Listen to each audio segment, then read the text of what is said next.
আসসালামু আলাইকুম। আজকে বাম মাছ দিয়ে নারকেল রান্নার রেসিপি দেখাবো আপনাদেরকে। প্রথমে তেল গরম হয়ে এলে আদা রসুন এলাচ দারচিনি আর কিছু মরিচ ভেঙে দিয়েছিল। এই যে এটা হচ্ছে নারকেলের দুধ আর একটু সাবাও আছে। এখন গুঁড়া মশলাগুলো দিয়ে দিবে। নারকেল দিয়ে বাম মাছ কে কে খেয়েছেন, কার কার প্রিয় অবশ্যই কমেন্ট করে জানাবেন। আমার তো ভীষণ পছন্দ। আর এই বাম মাছগুলো হচ্ছে বিলের বাম মাছ। ভালোভাবে একটু নেড়ে মশলা কষিয়ে এরপরে নারকেলের দুধ দিয়ে দিবে।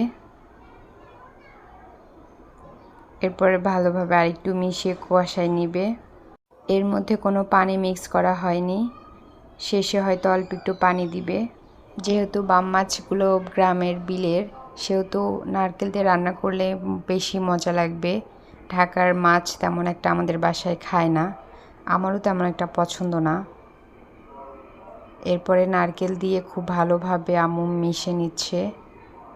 এই যে এখন গ্রেভিটা কষাচ্ছে, খুবই সুন্দর একটা কালার আসছে। এরকম যখন ঘন হয়ে আসবে তখনই এর মধ্যে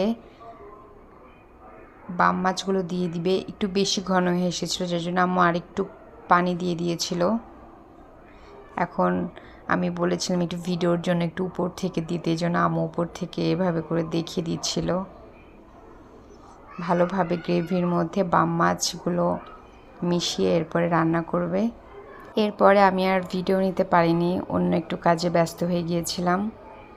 এভাবে আর কি অনেক বেশি টেস্টি হয়, মজা হয় খেতে।